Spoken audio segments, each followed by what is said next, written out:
Are ancient Buddhist legends and modern quantum physics hinting at the same profound truth about reality? Is consciousness merely an illusion produced by the brain or something far greater? Something capable of transcending death? Welcome to Echoes of the Infinite, true stories of mind and mystery, from the Yellow Leaf. In this video, we'll explore monks who ignite an inner fire with their minds, children who recall past lives, a Tibetan master whose body vanished in a prism of rainbow-colored light, and experiments suggesting mind may reach into matter itself. Each mystery blurs the line between science and spirituality. Each raises that haunting question: what is the true nature of reality? Perhaps the truth awaits in the space where Buddhism, quantum physics, and consciousness meet. July 2015, New Delhi. In a modern conference hall, maroon-robed Buddhist monks sit beside leading physicists. At the center, smiling and listening intently, is the Dalai Lama. The topic: quantum physics and Buddhist philosophy. An extraordinary meeting of minds and cultures. Instead of skepticism, there is mutual curiosity and respect. The Dalai Lama has long engaged with scientists to explore where science and Buddhism converge. He said that if science ever disproves a Buddhist belief, Buddhism must adapt. But here he's delighted to find science catching up to ideas his tradition has held for millennia. Physicist Anton Zeilinger demonstrates the famous double-slit experiment, showing how a single photon behaves like a wave until observed, then becomes a particle. The observer decides reality, the scientist explains. In quantum physics, the observer has a very strong influence on nature. The Dalai Lama responds with gentle amusement.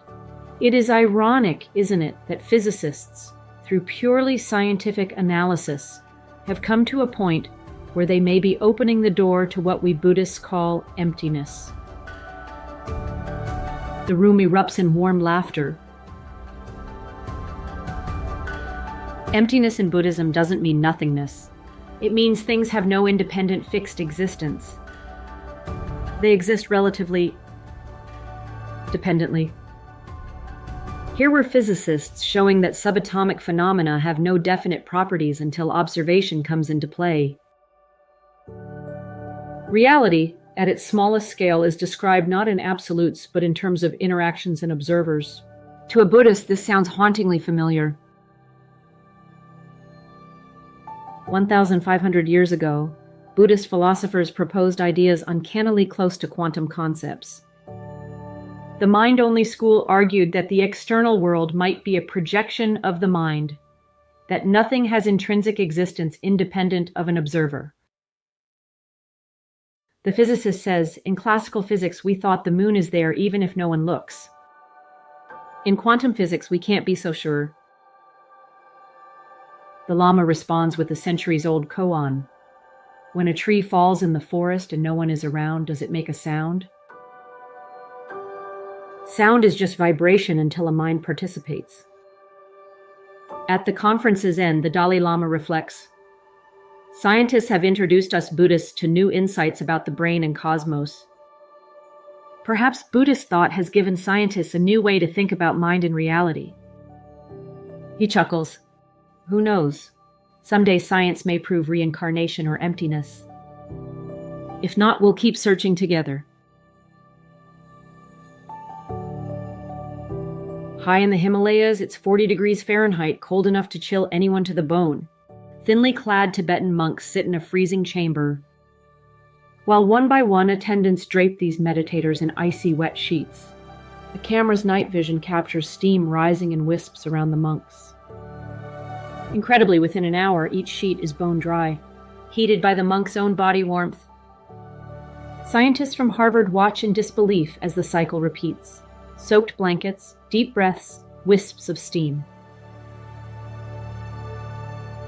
The monks are demonstrating Tummo, the fabled inner fire meditation of Tibetan Buddhism.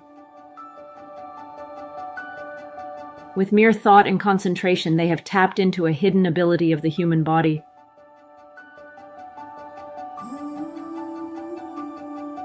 Dr. Herbert Benson from Harvard Medical School led expeditions to study these monks. With the Dalai Lama's blessing, he journeyed to remote monasteries to record their vital signs. What he found astonished the scientific world. Using Tummo Meditation, the monks could raise their temperature by as much as 17 degrees Fahrenheit, a feat thought impossible. Their core metabolism plummeted to 64% below normal, far beyond ordinary sleep or meditation. The monks say the heat is just a byproduct of deeper spiritual practice. In their view, through meditation, they tap into a reality beyond ordinary perception. The inner fire warms them from that other realm. Meanwhile, scientists are left with data that defy conventional explanation. In the flicker of candlelight on a Himalayan night, a mystery burns. Can the human mind truly generate an inner fire that challenges the limits of biology? In a quiet village, a 4-year-old child startles his parents with uncanny stories. He speaks of another life, another family in a town miles away.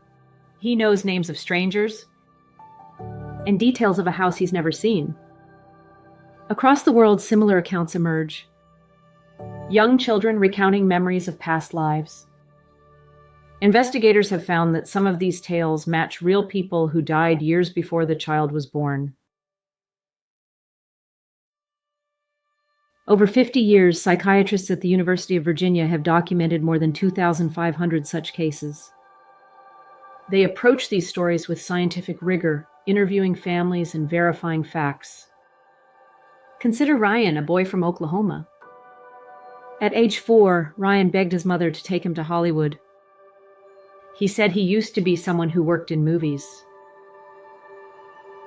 One day, flipping through old Hollywood photos, Ryan pointed to a man in the background. "That's me," he insisted. The man was Marty Martin, an actor and talent agent who died in 1964. Ryan shared verifiable memories from Martin's life, an address with rock in it. He recalled 3 sons. Martin had 3 stepsons he raised as his own. A meeting with Senator 5.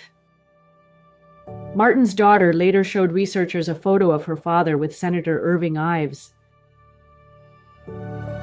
Over 50 specific facts Ryan gave about Martin's life were confirmed true. The odds of a random 4-year-old knowing all this are virtually zero. Here was a child from the heartland who somehow held the memories of a Hollywood man from long ago. Such cases challenge our understanding of mind and memory. Researchers note patterns. Some children recall violent or unexpected deaths, and their memories fade by age 7 or 8.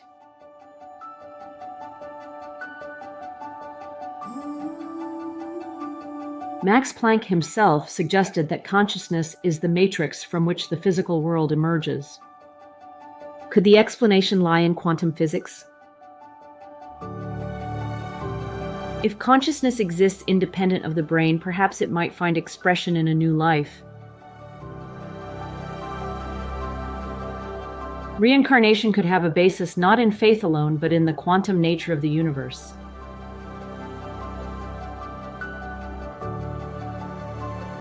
We have tantalizing clues and serious researchers willing to follow them, yet questions remain open.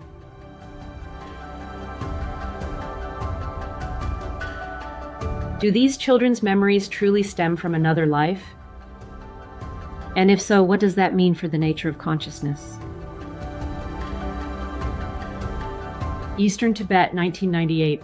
A revered Buddhist teacher, 82-year-old monk Khenpo A Chö, lies on his deathbed.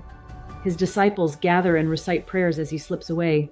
It is a scene of serene devotion until something extraordinary happens.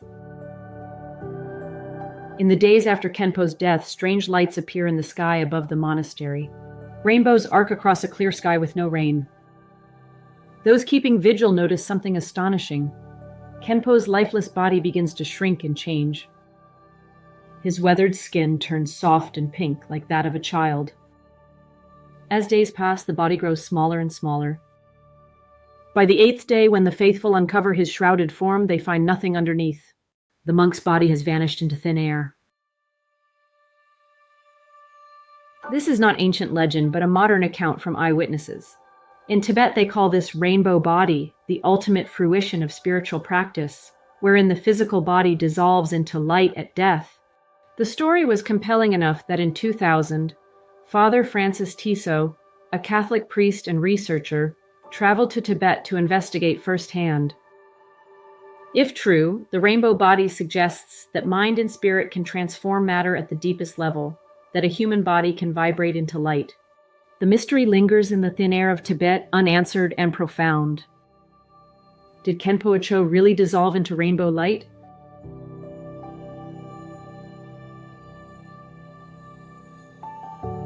Princeton University, 1980s. In the basement of an engineering building, an unusual experiment unfolds. A volunteer sits before a random number generator, trying to influence its output using only their mind. It sounds like science fiction, but the researchers at the Princeton Engineering Anomalies Research Lab are deadly serious. Over 7 years, they enlist hundreds of people in psychokinetic experiments, amassing millions of trials. The results are startling. The machines remain mostly random, but not entirely. Trials showed a consistent bias in the direction participants intended, as if human consciousness had nudged a physical system through mere will. In the late 1990s, researchers placed random number generators around the world, monitoring them continuously. The question, would these machines show unusual patterns during times of mass human focus or emotion?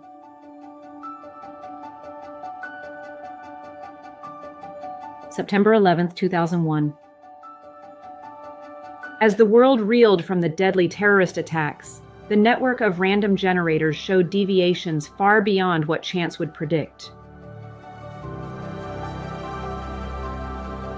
Meanwhile, in California, researchers asked Buddhist monks to focus their intent on quantum experiments. Remarkably, in some trials, the quantum interference patterns changed when practitioners concentrated their minds. Peer Lab principal investigator Roger Nelson observed, "When human consciousness becomes coherent, the behavior of random systems may change." In other words, when millions share the same emotion or intention, our combined mind might impose order on the world. The Peer Lab closed in 2007 amid criticism, and debates continue. Yet serious researchers observe these anomalies and publish them. As one physicist noted, just because we catch only a tiny glimpse doesn't mean there's nothing there. It may mean our net needs improvement. Each experiment is like a single frame of a movie we haven't seen in full and leaves us asking, are our minds capable of subtle forces we never knew?